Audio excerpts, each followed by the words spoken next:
Hello there, in this video I'm going to show you how to make this spider web cushion cover. It's all done via free motion quilting. Please consider subscribing to my channel. I have over 400 sewing and quilting tutorials. I've cut a piece of orange fabric, obviously because it's Halloween, and I've cut it 15 inches by 15 inches. I will be making it 14 by 14 a little bit later, but I'm just going to make it 15 by 15 right now. I'm now going to get a friction pen. This friction pen will iron away when I put heat to it. So I'm just going to do some guidelines. It's going to go straight down the middle one way. And these guidelines are just for, I'm going to fold this in half so I can find the centre. Just press. These guidelines are for your free motion quilting. So I'm going to just...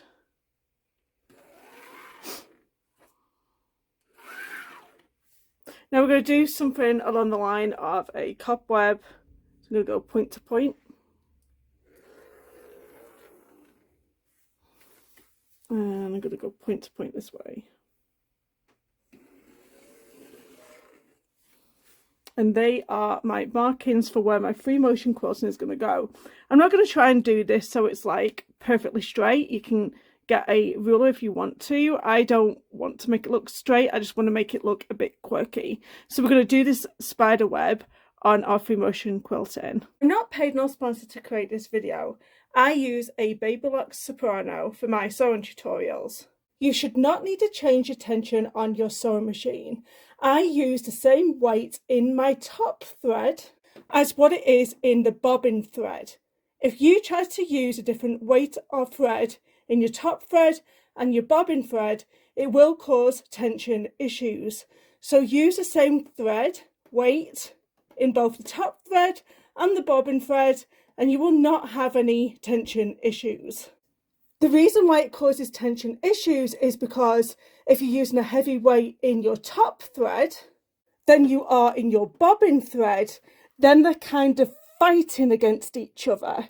So always make sure the same weights are in both.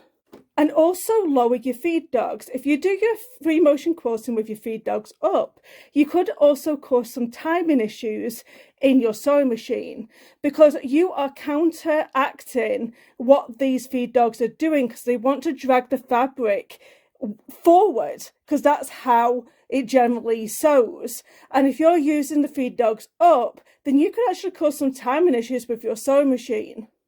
So I have my feed dogs down, I have my open toe foot on, and both the same weights in the top thread and the bottom thread of my machine.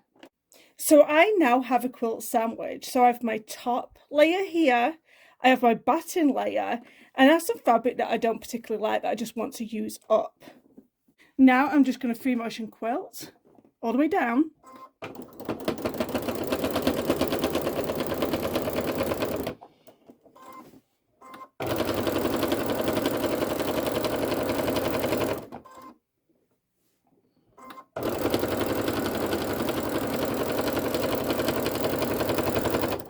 And I'm going to go back up again.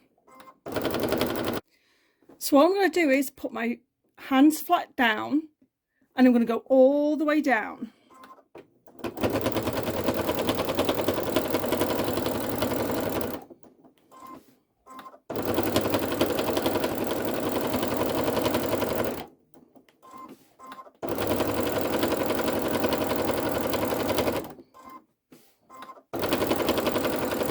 And I'm going to go all the way back up again.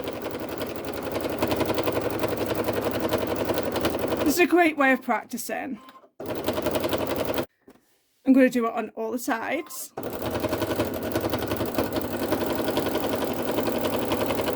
Go all the way down and go all the way back up. Now I'm just going to get this last corner done. And then we can do the inside of the cobweb. Now the inside of the cobweb, you can draw it on if you so wish, or you could randomly just start doing the inside of the cobwebs. All you want to do is just start curving it in. like so, and I think I'm going to go back and do a few more. I'm just going to cut this off. I like to make it look like a sketch, and then just turn your fabric around.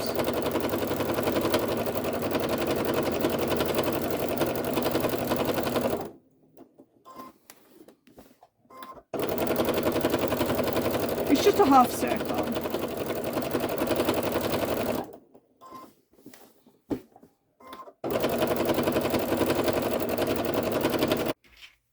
You're going to end up with something that looks like this. I'm going to cut it down.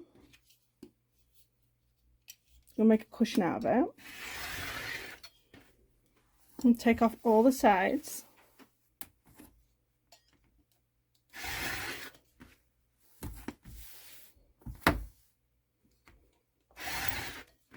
And I just want to make it into a 14-inch square. Then I like to make my cushions 15 inches by 15 inches. So I'm going to put a border all the way around it, making it up to 16 inches. So I am just going to attach my 1.5 inch border all the way around my cushion cover, like so, right sides together. I'm now going to make this into a cushion, so I am going to get a piece of canvas. I'm going to make this the same size as this top. So this is about 16 inches by 16 inches.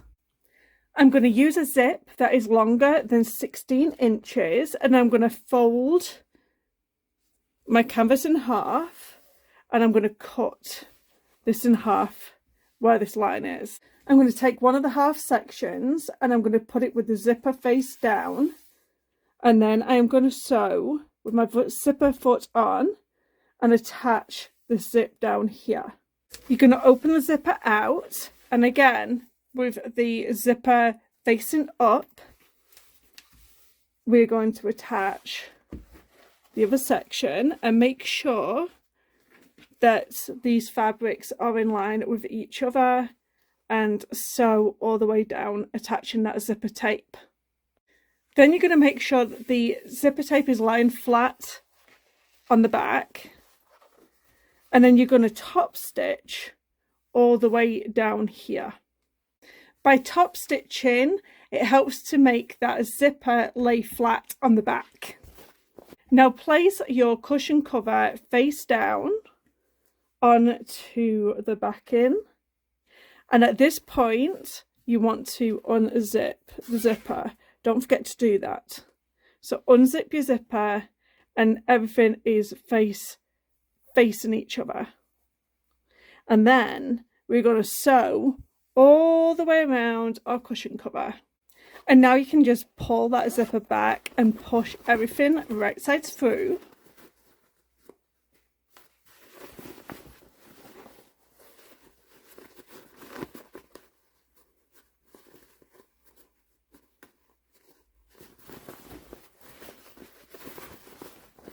And now you can insert the pillow into your cushion cover. And this is what my Halloween cobweb cushion cover looks like. Please consider subscribing. Thank you so much for watching. Bye bye now.